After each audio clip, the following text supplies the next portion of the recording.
Gas distribution company limited এখানে সহকারী ব্যবস্থাপক সাধারণের গণিত অংশের সমাধান। প্রশ্ন হচ্ছে কি IBA business faculty of Dhaka university, just IBA.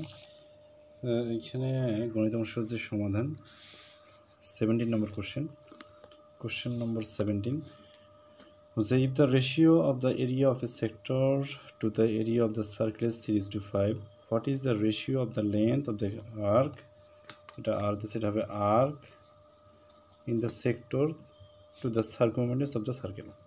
মানে প্রশ্ন বলছে যে একটা বৃত্তকলার ক্ষেত্রফল if the ratio of the area of a sector to the area of the circle is 3:5, তার মানে এখানে এরিয়া অফ এ সেক্টর, একটা এরিয়ার ক্ষেত্রফল এবং সেখানে একটা বৃত্তকলা আছে সার্কেল, তার ক্ষেত্রফলের অনুপাত হচ্ছে কত 3:5। What is the ratio of the length of the arc, এখন আমাদের বের করতে হবে what is the ratio of the length of the arc, অর্থাৎ এখানে বৃত্তকলার যে দৈর্ঘ্য, বৃত্তকলার চাপের দৈর্ঘ্য in the sector to the circumference of the circle, এবং বৃত্তের পরিধির অনুপাত কত। তাহলে বৃত্তকলার এখানে যে দৈর্ঘ্য, চাপের দৈর্ঘ্য আর বৃত্তের পরিধির অনুপাতটা বের করতে হবে। তো সমাধান এখানে যেটা করা আছে, এখানে আমরা জানি যে বৃত্তকলার ক্ষেত্রফল সমান কত θ/360 ইন্টু হচ্ছে πr², এটা হচ্ছে বৃত্তকলার ক্ষেত্রফল, এটা আমরা জানি বৃত্তকলার ক্ষেত্রফল, এবং বৃত্তের ক্ষেত্রফল হচ্ছে কি πr²। এখন বৃত্তকলার ক্ষেত্রফলকে বৃত্তের ক্ষেত্রফল যদি πr² দ্বারা ভাগ করি, তাহলে অনুপাত যেটা দেওয়া আছে 3:5, 3/5, এটা অনুপাতটা হচ্ছে কাটাকাটি করলে কত হবে θ/360 ইকুয়াল 3/5। এখন এটা একটু রাখি দিয়েছে কারণ এটার একটু প্রয়োগ আছে পরে, যে বৃত্তকলার চাপের দৈর্ঘ্য আমরা কি জানি θ/360 গুণন টয়েস/, এটা সূত্র, বৃত্তকলার চাপের দৈর্ঘ্যের সূত্র, আর ওটা ছিল বৃত্তকলার ক্ষেত্রফলের সূত্র। তো চাপের দৈর্ঘ্যের সূত্র এটা, এবং বৃত্তের পরিধি সমান হতো টয়েস/। তাহলে নির্ণয় অনুপাত কী হবে, বৃত্তকলার চাপের দৈর্ঘ্য অনুপাত হচ্ছে বৃত্তের পরিধি। এখানে মুখস্থ সূত্র হচ্ছে এইটা, বৃত্তকলার চাপের দৈর্ঘ্য আর বৃত্তকলার ক্ষেত্রফল। তাহলে বৃত্তকলার চাপের দৈর্ঘ্যের সূত্র আমরা কি জানি θ/360 গুণন টয়েস/, অনুপাত হচ্ছে বৃত্তের পরিধি টয়েস/। তাহলে θ/360 গুণন টয়েস/, ভাগ হচ্ছে টয়েস/। তো কাটাকাটি করলে এখানে হবে কত θ/360 ইকুয়াল কত 3/5। তো এটা কাটাকাটি করলে এটা আসে 3/5। তাহলে অনুপাতটা এখানে কত হচ্ছে 3/5, আনসার এ। এখানে এ নম্বর অ্যান্সার। তাহলে আমরা এখান থেকে কাটাকাটি করে অনুপাত পাবো এ, তাহলে অ্যান্সার হচ্ছে এখানে এ। এগুলো 17 নম্বর অঙ্ক। এবার আছে 18 নম্বর অঙ্ক বা 18 নম্বর অঙ্ক। x² - a + b * x + ab equal 0 যদি হয় তাহলে x ইকুয়াল হোয়াট, এটা একটা সূত্র, অষ্টম শ্রেণীর বইয়ে সূত্রটা দেওয়া আছে, যার মান হচ্ছে এখানে কি একটা a একটা b, অর্থাৎ a, b। তাহলে answer a, b।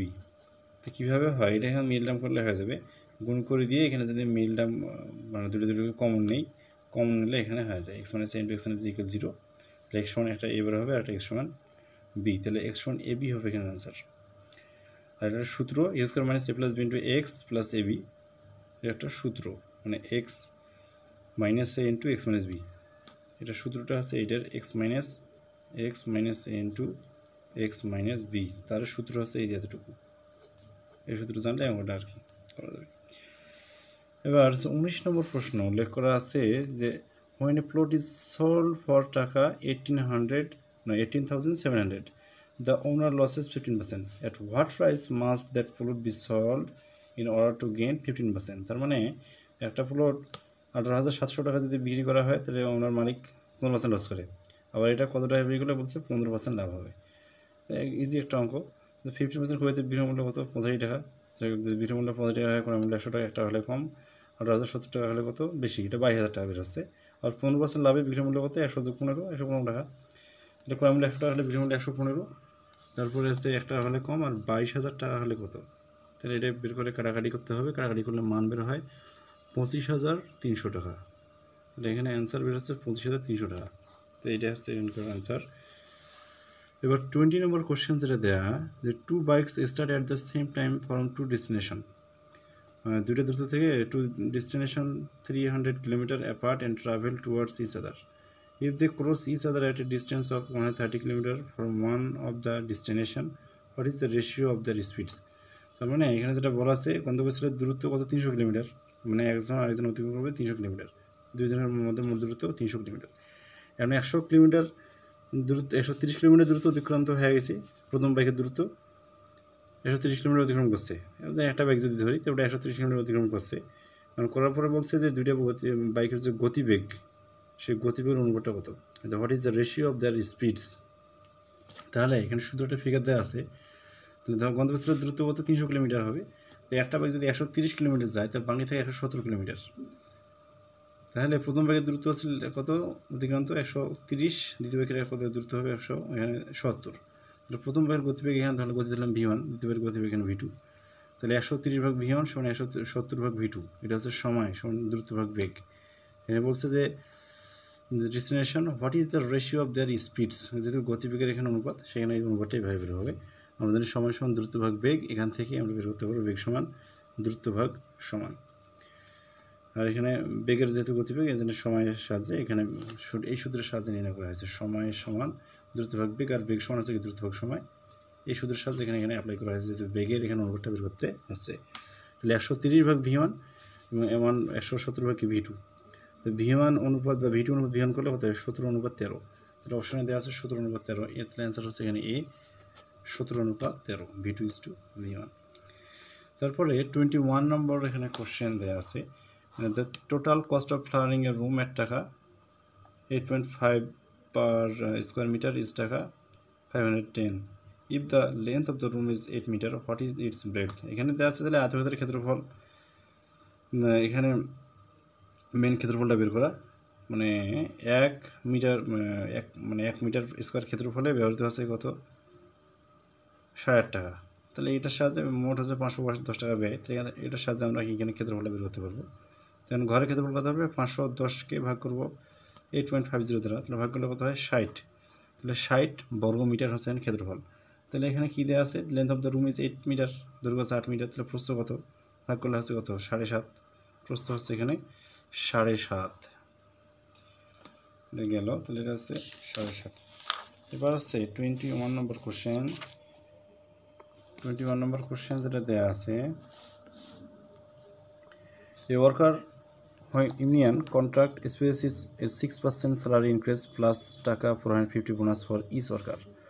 For a worker this is equivalent to 8% salary increase, what was the worker salary before the new contract.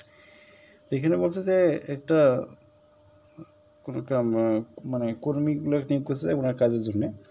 তো পূর্বে কর্মী বেতন ছিল যত, তার 6% বৃদ্ধি করছে, এবং সেই সময় কি 450 টাকা যদি বৃদ্ধি করা হয়, এবং এর পরবর্তীতে একবার যদি 8% স্যালারি বৃদ্ধি করে, দুটো সেম হয়। তো এখানে বলছে বৃদ্ধি করার পূর্বে কত স্যালারি ছিল, যে what was this worker salary before the new contract, নতুন কন্ট্রাক্ট নেওয়ার পরে পূর্বে আর কি কত স্যালারি ছিল। তো ধরলাম যে পূর্বে বেতন ছিল X টাকা, তাহলে 6% বৃদ্ধিতে বেতন হবে কত X গুণন 106%, যেটা 106 ভাগ 100, এবং 8% বৃদ্ধি বেতন করতে X গুণন 108% সমান 108 X ভাগ 100। তাহলে প্রশ্ন মতে যে পূর্বে যে স্যালারি দেওয়া হয়েছিল তার X% বৃদ্ধি হয় 106 X ভাগ 100, এবং এর সঙ্গে আমরা কত যোগ করবো 450। এটা যদি যোগ করি তাহলে পরের বার 8% বৃদ্ধি সমান হয়ে যায়। এটা হচ্ছে 8% বৃদ্ধির সমান 108 X ভাগ 100। এখান থেকে যদি বিয়োগ টিয়োগ করে ক্যালকুলেশন করা হয় তাহলে এক্সের মান বের হবে 22,500। তাহলে বেতন বৃদ্ধির পরে যে what was this worker salary before the new contract, নতুন কন্ট্রাক্ট পাওয়ার পূর্বে ওই শ্রমিকের বেতন ছিল কত 22,500 টাকা। এটা হচ্ছে অ্যান্সার। এবং এখানে সর্বশেষ 23 নম্বর যে কোশ্চেনটা, 4x ইকুয়াল এখানে 52, S over sub square equal what. 4x এর মান দেওয়া আছে 52, তার মানে এক্সের মান কত 13, 13 স্কোয়ার আর 5 স্কোয়ার করলে কত হয়, এই বোঝা যাচ্ছে কত 144। তাহলে 144, 13 থেকে 5 বাদ দিলে কত হবে 144 হবে। এই 144 হচ্ছে অ্যান্সার।